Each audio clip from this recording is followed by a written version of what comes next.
ഞാനൊരു ഗിഫ്റ്റ് തരാം. അവസാനം 3 വീഡിയോ ഷെയർ ചെയ്തിട്ടുണ്ടെങ്കിൽ നമ്മൾ ക്യാഷ് പ്രൈസ് 500 രൂപ കൊടുക്കുന്നുണ്ടെന്ന് പറഞ്ഞായിരുന്നു ഫോളോവേഴ്സിന്. അപ്പം നമുക്ക് നോക്കാം. നമ്മുടെ നാടിനടുത്ത് തന്നെ പെരുന്നാട്ടിലാണ് ഇന്ന് ഇറങ്ങിയേക്കുന്നത്. നാളെ തൊട്ട് നമ്മൾ എല്ലാ സ്ഥലത്തേക്കും വരുന്നുണ്ട് കേട്ടോ. അപ്പം പെരുന്നാട്ടിൽ ഇറങ്ങിയേക്കുന്നത് നമുക്കൊന്ന് നോക്കാം. ആരെങ്കിലും ഒരാൾ കമൻറ്റ് ചെയ്തായിരുന്നു പെരുന്നാട്ടിൽ വരാൻ പറഞ്ഞായിരുന്നു. അപ്പം പെരുന്നാട്ടിൽ നമ്മൾ വന്നേക്കുവാണ്. ഇവിടെ കൊച്ചുപാലത്തിൻ്റെ അവിടെ വരാനാണ് പറഞ്ഞത്. അപ്പം നമുക്ക് പെരുന്നാട് കൊച്ചുപാലത്തിൻ്റെ അവിടെ തന്നെ വന്നിട്ടുണ്ട്. നമുക്ക് നോക്കാം ആരൊക്കെ ഫോളോ ചെയ്തിട്ടുണ്ട്. അവസാനം 3 വീഡിയോ ഷെയർ ചെയ്തിട്ടുണ്ട്. ഫുഡ് ആൻഡ് റൈഡ് നമ്മുടെ ചാനലുണ്ട്, ഫോളോ ചെയ്തിട്ടുണ്ടോ? അവസാനം 3 വീഡിയോ ഷെയർ ചെയ്തിട്ടുണ്ടെങ്കിൽ നിങ്ങളന്ന് കമന്റ് ഇട്ടേ പെരുന്നാട്ടിലോട്ട് വരാൻ. ഫോളോ ചെയ്തിട്ടില്ല, ഫോളോ ചെയ്ത് വെച്ചു. അവസാനം 3 വീഡിയോ ഷെയർ ചെയ്യണം. ആരെങ്കിലും ചെയ്ത് വെച്ചിട്ടുണ്ടോ?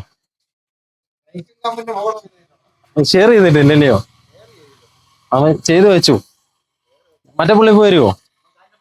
ആണോ ആണോ ഞാൻ വന്നെന്ന് പറഞ്ഞാല് ഫോളോ ചെയ്ത് വെച്ചിട്ടുണ്ട്. നമ്മുടെ ഫോളോവേഴ്സ് ആട്ടോ, ഫോളോ ചെയ്ത് വെച്ചിട്ടുണ്ട്.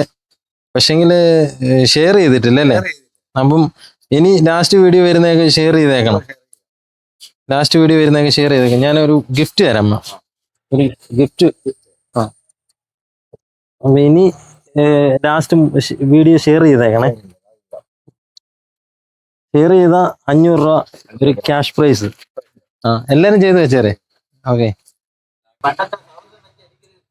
അത് തരാം. സൗഹൃദം വെച്ച് തരാം. എല്ലാവർക്കും തരാം. തികയുമെന്ന് എനിക്ക് തോന്നുന്നില്ല. നോക്കട്ടെ, ഉണ്ട ഞാൻ തരാം എല്ലാവർക്കും.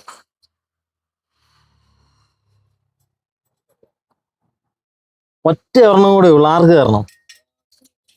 ഒറ്റ ഒരെണ്ണേ ഉള്ളു. ആർക്ക് കയറണം? ആർക്കാണല്ലേ? ഓക്കെ, മറ്റേ പിണക്കില്ലല്ലോ. എന്റെ ഇല്ലാത്തോണ്ടാ, അല്ലേ തന്നേനെ. അപ്പൊ ഓക്കെ, അപ്പം പോട്ടെ. ശരി, ഓക്കെ ഓക്കെ. നമ്മളോട് കൊച്ചുപാലത്തിന്റെ അവിടെ വരുമോ എന്ന് കമന്റ് കണ്ടിട്ടാണ് വന്നത്. അപ്പം കുറച്ച് പേര് ഫോളോ ചെയ്ത് വെച്ചിട്ടുണ്ടായിരുന്നു. അവസാനം 3 വീഡിയോ ഷെയർ ചെയ്തില്ല. ഷെയർ ചെയ്തായിരുന്നു 500 രൂപ ക്യാഷ് പ്രൈസ് ഉണ്ടായിരുന്നു. അപ്പോൾ ഇനിയും നല്ലൊരു വീഡിയോ വീണ്ടും കാണാം. Signing off news.